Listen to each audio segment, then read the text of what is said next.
속히 우리가 마음껏 함께 찬양할 수 있는 날이 왔으면 좋겠습니다. 우리 지영신 장로님, 남경래 집사님 2년 만에 교회 왔어요. 네, 이 좋은 모습으로 이렇게 와주셔서 감사하고 우리 모든 성도들의 마음이 두 분께 이렇게 따뜻하게 전해지기를 바라는 마음 간절합니다. 네. 저는 오늘 조금 어려운 얘기를 최대한 쉽게 한번 해보려고 노력을 합니다. 여러분 이거 뭔지 아시죠? 이거 뭐예요? 복조리 뭐 하는 데 쓰는 거예요? 아시네요. 요즘 이거 안 써요, 그죠? 쓸 일도 없고. 그래서 요즘은 이제 이것이 하나의 그 문화의 유산으로 남아서 그저 옛날을 추억하면서 옛날 어려웠던 시절들을 생각하는 그런 이 물건으로 남아 있습니다. 조리라고 하죠. 조리. 그래서 저도 어렸을 때 이 조리를 써본 기억이 있습니다. 어렸을 때는 이 쌀에 돌이 많았잖아요. 그래서 이 조리질을 잘못하면은 그죠? 이게 씹고 돌이 나오는 게 아니라 이빨이 나오고 뭐 이랬던 어려운 시절들이 있었습니다. 그래서 이 조리질이 참 중요했어요. 그죠? 이 밥을 짓기 전에 쌀을 씻을 때 돌을 골라내는 그 일이 참 중요했습니다. 네. 언제부터인가 이제 다 사라지고 기계로 다 이렇게 하니까 요즘은 밥하면서 돌 걱정 안 하죠. 네, 참 그런 시대가 됐습니다. 그래서 요즘 우리 한국 사람들은 이 조리를 부를 때 복조리라고 불러요. 그래서 이 복이 들어온다. 그래서 옛날 우리 어른들은 이 조리질을 할 때 앞으로만 이렇게 했답니다. 뒤로는 절대 조리질을 안 했대. 왜냐하면 복이 들어와야 되니까. 뒤로 조리질하면 복이 나간다고 해서 앞으로만 이렇게 했다 그래요. 네. 웬 이 조리 얘기냐.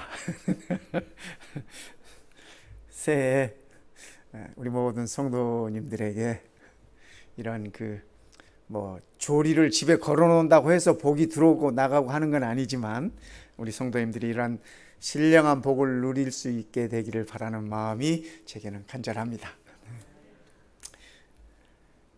이거 뭐예요? 네, 광주리예요. 광주리. 우리 어른들이 쓰던, 물론 광주리의 그 모양이 다양합니다. 또 용도에 따라서 다양하고. 근데 우리가 쓰는 것하고 이 팔레스타인 지방에 있는 사람들이 쓰는 광주리하고 모양이 좀 달라요. 그분들이 쓰는 광주는 이런 거예요.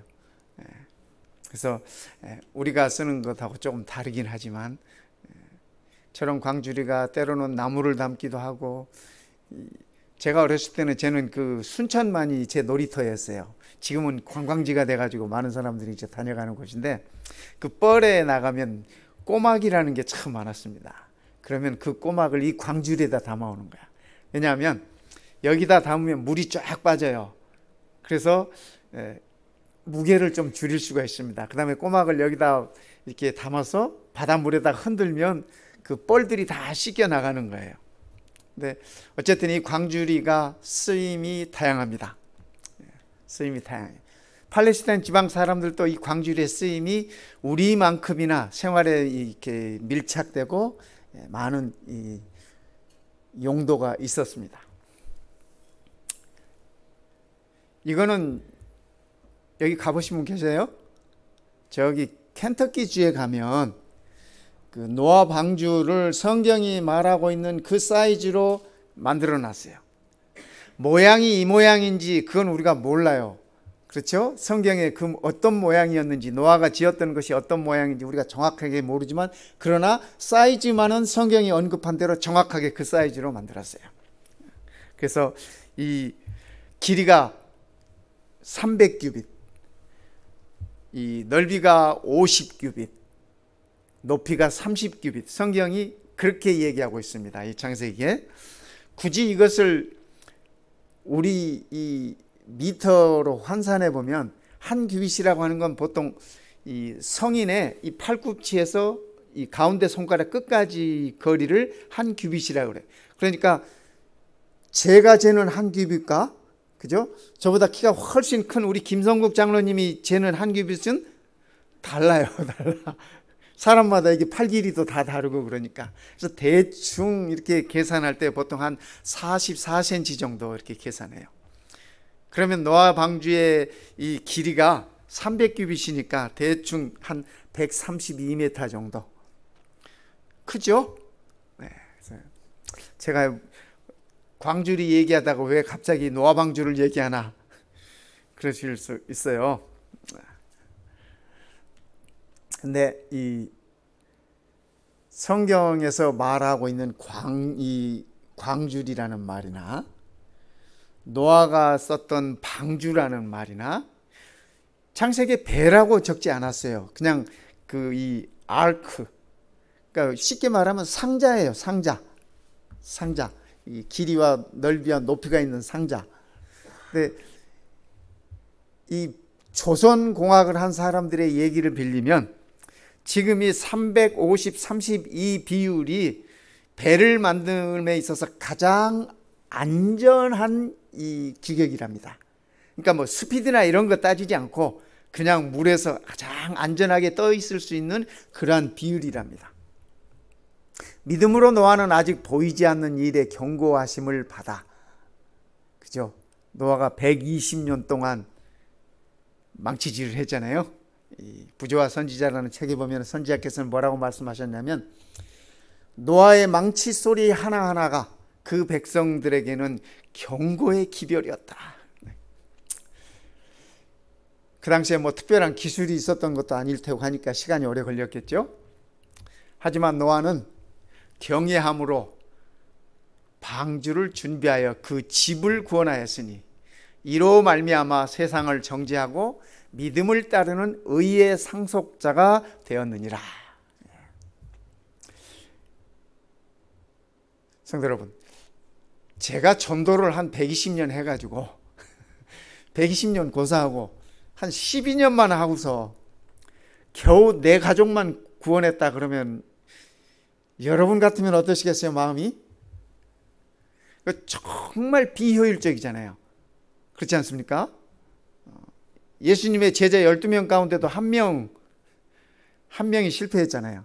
근데 그거에 비하면 노아의 이 120년의 세월은 정말 참 비효율적인 시간들이었습니다. 그의 가족들만이 의의 상속자가 되었다. 그들은 전에 노아의 날 방주를 준비할 동안 하나님이 오래 참고 기다리실 때 복종하지 아니하던 자들이라. 방주에서 물로 말미암아 구원을 얻은 자가 몇 명뿐이니 겨우 8명이라. 예수님께서도 그런 말씀, 그런 표현 쓰셨잖아요. 이 말세가, 마지막 시대가 노아의 때와 같을 것이다. 그랬어요. 근데 우리 선지자 화이트도 그렇고 신학자들도 그렇고 여러 가지로 노아의 때와 지금을 이렇게 막 비교해요. 근데 다 비슷한 것 같아요. 그런데 저는 제 마음 가운데 한 가지 마음에 안 드는 게 있어요. 뭐냐면 노아 때는 8명 구원받았잖아요. 8명 구원받았어요. 우리 마지막 때에는 노아 때보다 훨씬 많은 사람들이 구원받았으면 좋겠다. 생명 강가에 수를 헤아릴 수 없는 사람들이 있다고, 구원받은 무리가 있었다고 요한계시록은 적고 있잖아요. 그래서 저는 그 부분에 희망을 겁니다. 그 부분에 소망을 겁니다. 8명은 아닐 것이다. 그죠? 뭐 어떤 분들이 얘기하는 것처럼 14만 4천 명 얘기하는데 그건 아닐 것이다 생각해요. 왜냐하면 그 숫자가 실제 숫자가 아니기 때문에. 그죠? 어쨌든 노아는 120년 동안 그 일을 성실하게 했습니다. 노아의 마음속에는 모든 백성들이, 가능하면 많은 사람들이 구원받기를 원했을 것입니다. 하나님께서 인류를 창조하실 때 하나님의 왕국을 설립하는 것을 목적으로 하셨습니다. 그런데 그분의 바람과는 다르게 인류가 범죄함으로 인해서 하나님 나라에 인류가 거할 수 없게 됐습니다. 그래서 하나님께서는 노아를 통해서 이 세상을 심판하시고 노아의 후손들을 통해서 한 민족을 선택하십니다. 아브라함을 부르시고 그의 후손들을 통해서 한 민족을 하나님의 왕국을 설립하는 데 이용합니다. 그래서 그 왕국을 통해서 복음이 이방 나라에 다 전파되고 하나님의 왕국이 확장되기를 하나님께서 원하셨습니다.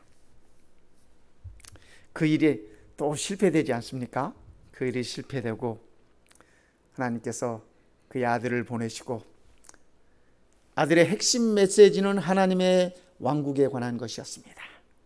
하나님의 나라는 천국은 이런 자의 것이니, 그죠? 그분은 오셔서 하나님의 나라를 소개하고 하나님의 나라를 기다리고 바라는 사람들은 이렇게 살아야 한다라고 우리들에게 일러주시고 떠나셨습니다.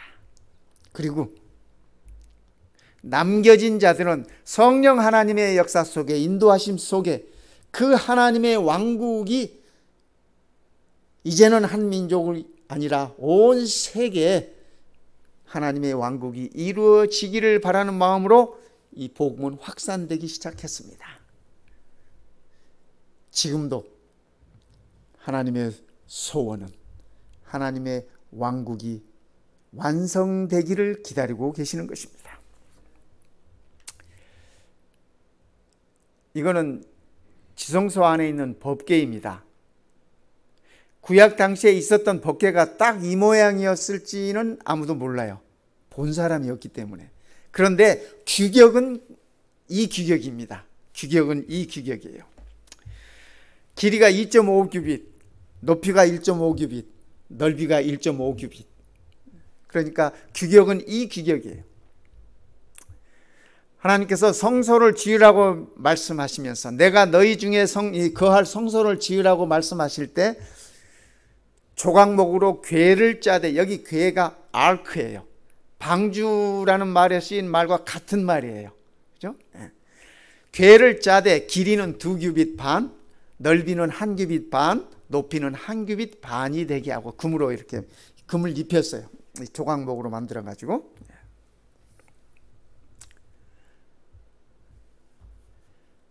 아시죠? 이 법궤 안에는 여러분들이 보시는 이 양쪽 이 그룹들이 있지 않습니까? 날개를 서로 맞대고 있고 서로 얼굴을 향하고 있고 이 부분을 포인터가 이 부분을 시은소라 그럽니다. 시은좌, 하나님의 은혜가 베풀어지는 곳, 이렇게 일컫는 부분입니다. 이 부분이. 그리고 아시다시피 이 안에는, 이 궤 안에는 뭐를 담아뒀어요? 우선 모세가 깎아가지고 올라갔던, 왜냐하면 하나님께서 처음에 써주셨던 그 돌비는 깨트려 버렸잖아요. 모세가 성질나가지고 자기 백성들 이렇게 하나님께 반역하는 모습을 보면서, 우상 숭배하는 모습을 보면서, 그래서 하나님께서 모세에게 그럼 네가 돌을 깎아가지고 올라와라. 그래가지고 이 나이 많은 모세가, 그죠? 나이 많은 모세가, 그때 모세 나이가 최소한 80은 넘었으니까, 그렇지 않습니까? 그 무거운 돌판 2개를 들고 시내산까지 올라갑니다. 그 꼭대기까지. 하나님께서 거기다가 기록해 주셨어요. 10계명. 그죠? 그 돌판에 새겨진 그 돌비를 이 궤 안에다 보관했습니다. 그렇기 때문에 이 법궤 안에 있는 이 계명은 하나님의 왕국의 근본입니다. 하나님 왕국의, 하나님 나라의 파운데이션이 이 계명 위에 있다고 하는 말입니다. 하나님을 사랑하고 사람을 사랑하라고 하는 그 말씀 위에, 그 기초 위에 하나님의 왕국이 설립되도록 하나님께서 그렇게 계획하셨습니다. 그래서 선택한 그 이스라엘 민족, 그 민족에게 이 사실을 일러주고 말씀해 주시고 법궤 안에, 그래서 우리가 법궤라고 부르는 거예요. 법을 그 안에다 보관했다 해서 법궤 안에 보관하도록 그렇게 했습니다. 그리고 그 안에 이스라엘 백성들이 매일 먹었던 만나 넣어놓고, 백성들이 아론을 지도자로서 이렇게 거절할 때 하나님께서 아론을 지도자로 선택하셨다고 하는 사실을 일러주는 아론의 쌍난 지팡이를 이 안에 보관했습니다. 그래서 구약시대에 이 궤 안에 보관한 하나님의 법은 하나님 왕국의, 하나님 나라의 이 기초입니다. 그것을 그 백성들에게 알려주시는 거였어요. 출애굽기 2장에 보면 그 여자가 임신하여 레위 족속하고 이렇게 결혼한 그 여자 얘기입니다. 누군지 다 아시죠? 그 여자가 임신하여 아들을 낳으니 그가 잘생긴 것을 보고, 뭐 부모가 자기 아들을 봤을 때 못생긴 아들이 있나요? 그가 잘생긴 것을 보고 석 달 동안 그를 숨겼으나, 왜 숨겼어요? 이집트의 왕이 모든 히브리 족속들의 이 태어나는 아들은 없애라 그랬어요. 딸은 그냥 두고 아들들은 없애라. 그 왕의 명령을 어기는 것은 죽음이잖아요. 그래도 이 부부가 참 용기가 있는 부부예요. 석 달 동안 아이를 숨겨서 이렇게 키웠어요. 그런데 이제는 더 이상 숨길 수가 없게 됐어요. 아이의 울음소리도 커지고 뭐 이러니까. 더 숨길 수 없게 되며 그를 위하여 갈대의 상자를 가져다가 역청과 나무 진을 칠하고 아기를 거기 담아 나일 강가 갈대 사이에 두고, 이 모세 얘기잖아요. 우리 잘 알잖아요. 그죠? 근데 이 어머니 입장에서 한번 생각해 보십시다. 아버지 입장에서 한번 생각해 보십시다. 지금 내 아이를 강가에 버려야 되는 거야. 강가에 버리기 위해서 갈대 상자를 가져다가, 그죠? 갈대 상자, 갈대로 만든 이 바구니, 광주리예요. 광주리를 가져다가 거기다 역청을 바르고 물이 새지 않도록, 원래 광주리는 물이 새는 거잖아요. 근데 거기다가 물이 새지 않도록 이렇게 바르고 작업을 할 때 그 부모의 마음이 어떠했을까요? 내 아이가 과연 이 갈대 상자 안에서 살아남을 수 있을까? 살아남을 수 있을까? 근데 이 그림 보니까 이 엄마가 울면서 갈대 상자를 물에다 띄워요. 나일 강가에. 그죠? 뭐 울기만 했겠습니까? 근데 재미있는 것은요, 성도 여러분, 방주라는 말이 히브리 말로 테베입니다. 테베예요. 뭐 우리가 뭐 이거 뭐 굳이 뭐 외워둘 필요는 없겠지만, 또 외우려고 해도 조금 지나면 오늘 설교 끝나고 내일 되면 방주가 뭐였더라 히브리 말로 뭐 기억도 안 날 것이에요. 그러나 중요한 것은 이 테베라는 이 말이 방주라는 말이에요. 그런데 이 갈대 상자를 나타낼 때 쓰였던 같은 말이라고 하는 사실이에요. 무슨 의미가 있을까 생각해 봤어요. 성도 여러분, 왜 하나님은 성경을 이렇게 영감으로 기록하게 하시면서 방주라는 말과 아크예요. 아크. 그 말과 이 갈대 상자를 같은 단어를 사용하셨을까? 여러분, 이 갈대 상자하고 방주에서 공통점을 혹시 보이십니까? 뭐가 있을까요? 이 공통점이. 네? 물이 안 들어가. 예, 물이 안 들어가. 물이 안 들어가. 또요. 이 스마트하신 우리 김석주 장로님 한번 유추해 봐요. 네? 생명을 살릴 수 있는 거. 아, 역시 스마트하신 분이에요. 네.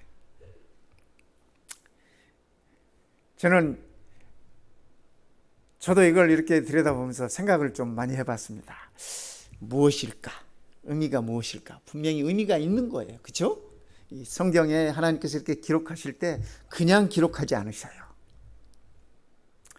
이 방주나 이 갈대 상자나 이 동력이 없어요. 동력이라 하면 뭐냐면 이 방주가 내가 운전해가지고 어디로 간다?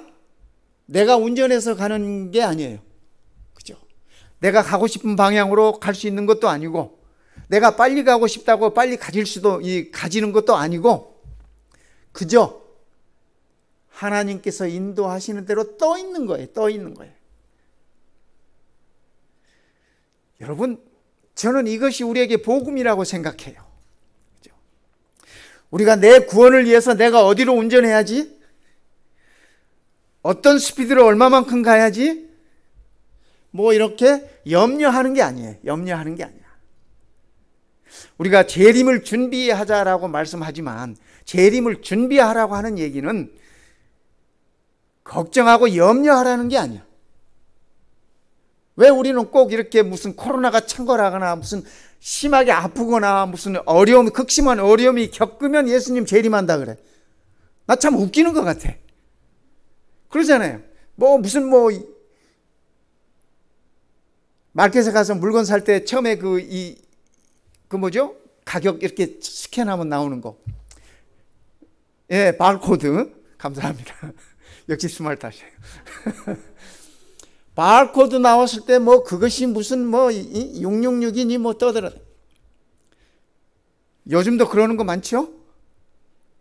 재림 준비는 그렇게 하라고 하는 게 아니에요. 하나님께서 재림을 준비하라고 하셨을 때, 말씀하셨을 때, 노아에게 방주를 마련하라고 하셨을 때, 너희의 힘으로, 너희의 노력으로, 너희의 의지로 뭘 하라고 하는 것이 아니라 100% 하나님께 맡겨라고 하는 것이에요. 재림 준비는 그거예요, 성도 여러분. 내 힘으로 무엇을 하는 것이 아니라 나의 모든 것을 내 의지부터 시작해서 하나님께 내어 맡기는 것입니다. 나의 동력이 없어요. 그것이 나의 구원이에요. 방주가 내가 멈추고 싶다고 멈춰집니까? 그죠? 내가 가고 싶다고 가집니까? 느리다고 빨리 가고 싶다고 빨리 가집니까? 아니에요. 여러분이 모세의 부모가 이 갈대 상자를 만들 때, 그죠? 정말 기도하는 마음으로 만들었을 것입니다. 하나님, 내 아들 꼭 좀 부탁합니다. 살려달라 이런 마음이 아니었을지도 몰라요. 그러나 예수님께서 십자가에서 아버지 하나님께 내 영혼을 부탁하나이다라고 했던 그 기도처럼 그렇게 그 심정으로 갈대 상자를 만들었을 것 같아요.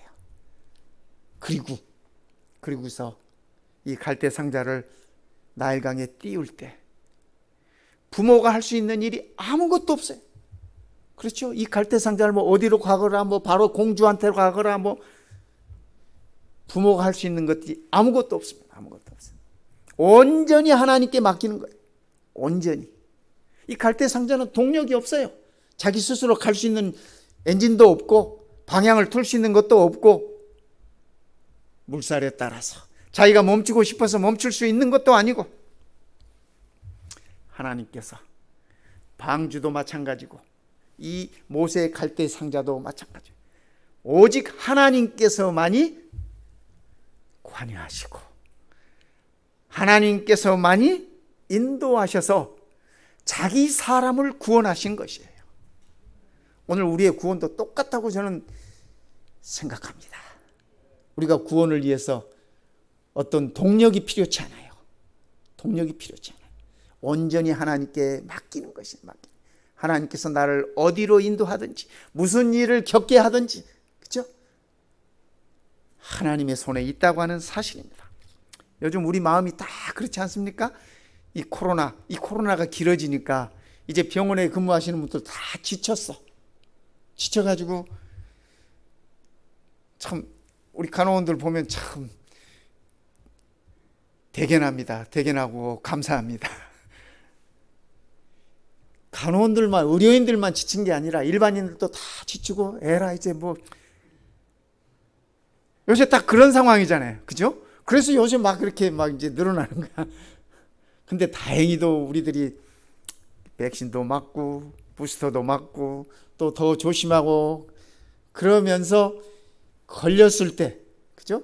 걸렸을 때 증상들이 견딜만 하게 이렇게 그래도 조금씩 버텨가는 거예요. 그죠? 애들도 요즘 우울증이 얼마나 심한지 몰라요. 아이들, 초등학생들도 마음대로 밖에 나가서 놀지도 못하지, 친구들 마음대로 만나지도 못하지. 그러니까 모두가 다 우울해. 이럴 때 성도 여러분, 그죠? 이럴 때 우리는 이 태배를 기억하실 것입니다.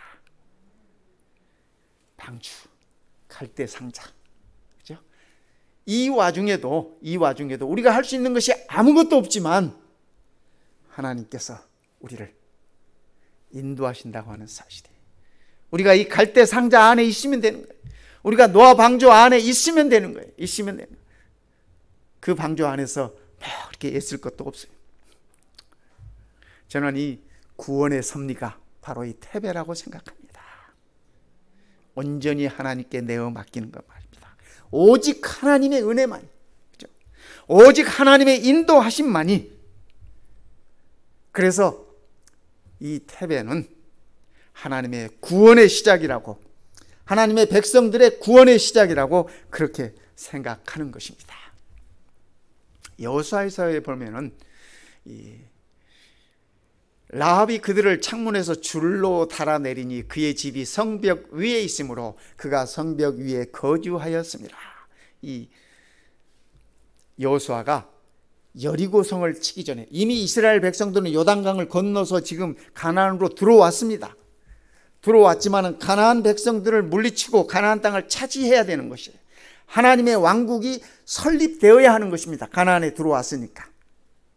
그 와중에 그 초기에 있었던 얘기예요. 여호수아가 이 정탐꾼 둘을 여리고성에 보냅니다. 여리고성을 한번 둘러보고 오너라. 우리가 어떻게 해야 될지.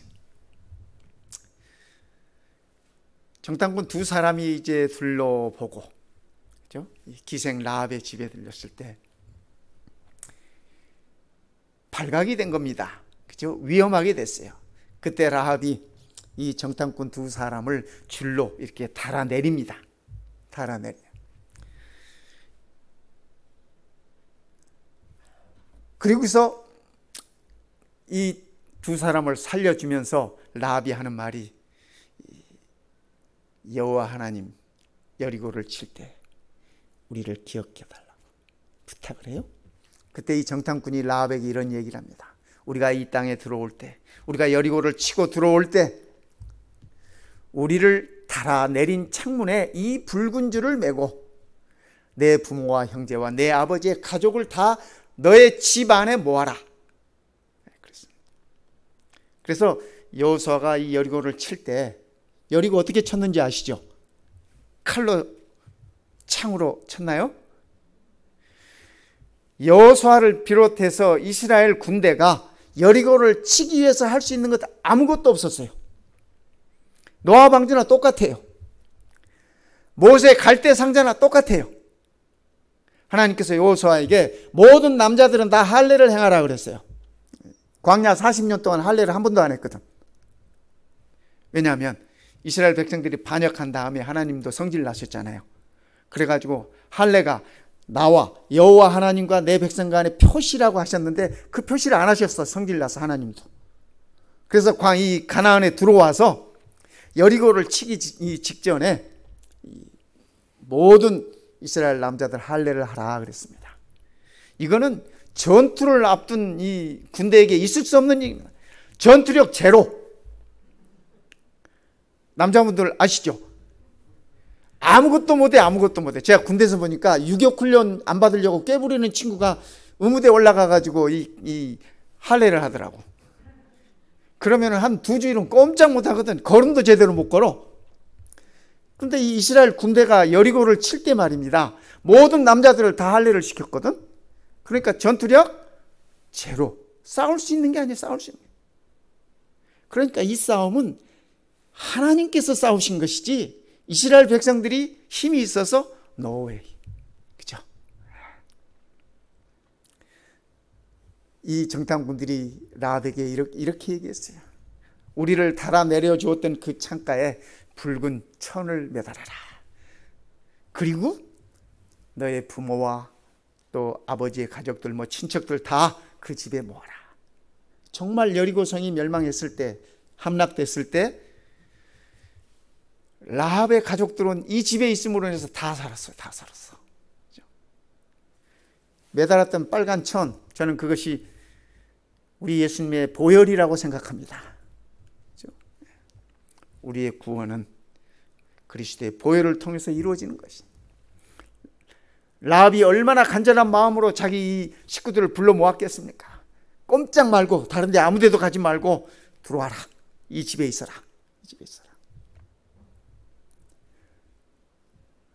교회가 아무리, 현대 교회가 아무리 모습이 아름답지 않다 할지라도 교회 안에 있어야 되는 것이야. 방주 안에 있어야 되는 것이야. 이스라엘 백성들이 가나안에 들어와서 하나님의 왕국으로서 첫 발을 내딛는 사건이 바로 이 사건입니다. 요단강을 건너서 들어와가지고. 그렇죠?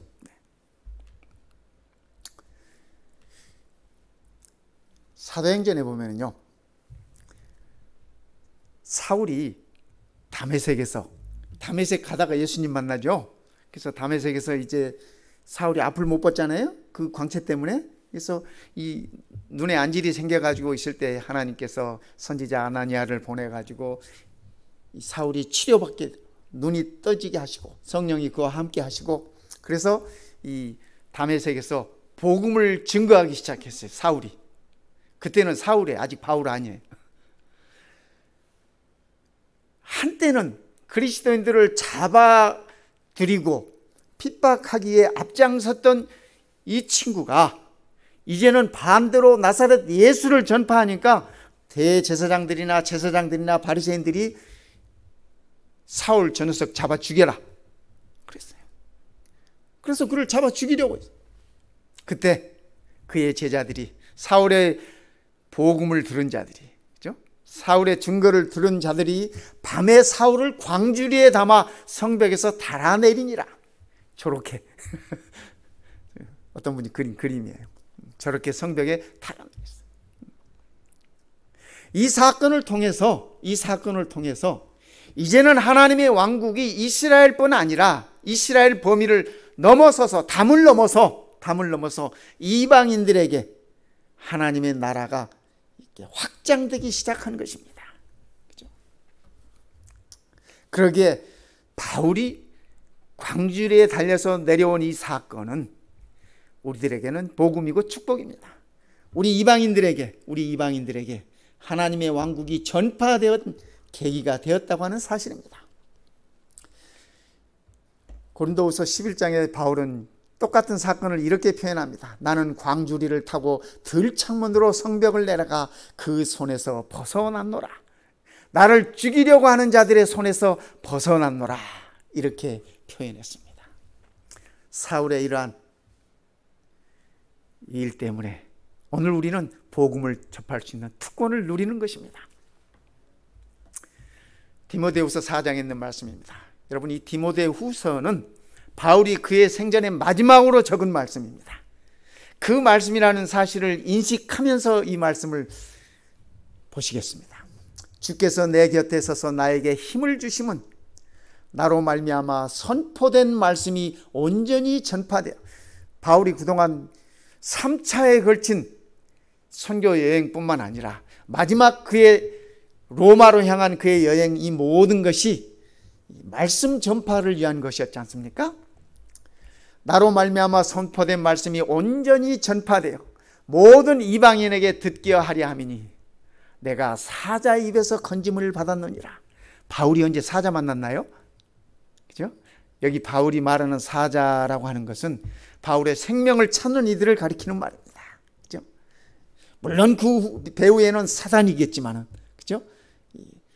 현실 속에서 어떻게 하든지 바울을 잡아서 죽이려고 하는 그 무리들을 가리키는 말씀입니다. 내가 사자에게서 건짐을 받았느니라. 주께서 나를 모든 악한 일에서 건져내시고, 여기 악한 일이라고 하는 것은, 그죠? 바울이 못된 짓을 하고 뭐 그런 의미가 아니라, 그죠? 복음을 전파함에 있어서 장애가 되었던 모든 것들을 이루는 말입니다. 나를 모든 악한 일에서 건져내시고 또 그의 천국에 들어가도록, 주의 나라에 들어가도록, 하나님의 왕국에 들어가도록 구원하시리니 그에게 영광이 세세 무궁토록 있을지어다. 여러분들은 뭐라 그래야 돼요? 예, 아멘. 꼭 이렇게 알려줘야 돼요? 저 이 말씀이 너무 좋습니다. 그죠? 주께서 나를 모든 악한 일에서 건져내시고, 이 악한 일이 뭐 코로나도 될 수 있고, 뭐 우리의 재정적인 어려움도 될 수 있고, 건강적인 문제도 될 수 있고, 모든 우리가 당하는 현실 속에서 부딪히는 문제들이고 어려움들이에요. 그러나 주께서 우리를 이 모든 악한 일에서 건지시고, 그 다음 말씀 우리 같이 읽어요. 또 시작. 또 그의 천국에 들어가도록 구원하시리니 그에게 영광이 세세 무궁토록 있을지어다. 아멘. 이게 바울의 마지막 말씀이에요. 바울이 마지막 말씀이에요. 그런데 바울이 이 말씀을 쓸 때요, 이 말씀을 기록하실 때 바울의 심정이 어떠했는지 딱 요즘 우리 심정이에요. 보세요. 16절에 이렇게 얘기합니다. 나와 함께 한 자가 하나도 없고 다 나를 버렸으나 그들에게 허물을 돌리지 않기를 원하노라. 바울이 마지막 이 디모데후서를 쓸 때 어땠어요? 데마도 떠나가고, 그죠? 알렉산드리아도 떠나가고, 다 떠나가고 바울 곁에 아무도 없어요. 나와 함께 한 자가 하나도 없어요. 요즘 우리가 생활하면서, 그죠? 요즘 우리가 이 코로나 이 어두운 터널을 지나오면서 어쩌면 이 세상에 나 혼자 있는 것 같은 그러한 외로움이 있지 않습니까? 그죠? 바울의 심정이에요. 바울의 심정. 모두가 다 나를 버렸으나 그들에게 허물을 돌리지 않기를 원하노라. 모두가 다 우리를 버렸다는 생각이 들지라도 누구는 오직 세배되시는 우리 하나님, 그렇죠? 그분이 계시기 때문에 우리는 우리에게 원인을 제공하는 자들에게 허물을 돌리지 아니하고, 뭐를 바라봐요? 오직 그의 천국에 들어가도록 구원하시리니, 약속하신 그 소망 바라보고 견디자는 얘기입니다. 바울이 그렇게 견뎠어요. 바울이 그 마지막 말을 남기고 이 세상에서는 사라졌습니다. 그러나 우리가 분명히 아는 것은, 그죠? 바울을 만날 것입니다. 어디에서요? 우리 예수님께서도 이렇게 늘 천국을 말씀하셨잖아요. 이곳에서 만날 것입니다. 그죠? 저기 보이시죠? 바울 하얀 옷 입고. 우리 성도님들도 보이네, 내 눈에는. 그죠? 우리가 이 천국에서 만날 것입니다. 장애를 가지고 있는 이 소년도 저 뒤에 새 예루살렘 성의 이 영광의 빛을 보면서 휠체어를 던져버리고 예수님의 품에 안기네요. 그죠? 우리가 다 그럴 것입니다. 주님의 손을 잡고 생명 강가에 우리가 산책할 것이에요. 유산소 운동 거기서 할 거예요, 우리가. 바울이 사자 입에서 이렇게 구원받았다고 했는데 사자랑 같이 놀 겁니다. 그죠? 아이들은 예수님의 손을 잡고, 그죠? 달마다 새롭게 열리는 생명과를 따 먹으면서, 그렇죠? 이 생명 강가에서 예수님의 이 말씀을 듣는 기쁨이 얼마나 큰 기쁨일까? 상상만 해도 행복해집니다. 이 아이는 예수님께 꽃을 꺾어서 선물을 하네요. 이 아이의 마음이겠죠? 네. 금년이 호랑이 해인데 호랑이랑 같이 노네. 성도 여러분, 하나님은 그분의 나라를 설립하시기 위해서 우리를 창조하셨고, 하나님은 그분의 나라를 완성시키시기 위해서 아들 예수를 보내시고 우리의 구원을 완성시키셨습니다. 그리고 우리에게 하시는 말씀이 다 내가 너희를 위하여 베푸는 이 유업을 계승하라. 선물로 주어진 이 모든 것들을 가져가라고 하는 말씀입니다. 하나님의 나라를 누리라고 하는 말씀입니다. 금년 한 해 동안 우리가 어쩌면 지금보다 더 어려운 일이 있을 수도 있습니다. 지금보다 더 어려운 일이 있을 수도 있습니다. 어떠하든지 간에 우리의 삶은 하나님의 손에 있고 우리의 구원은 전적으로 하나님의 손 안에 있고 그 사실을 기억하면서 그분의 약속을 소망으로 바라보면서 승리하는 한 해가 되시기 시간에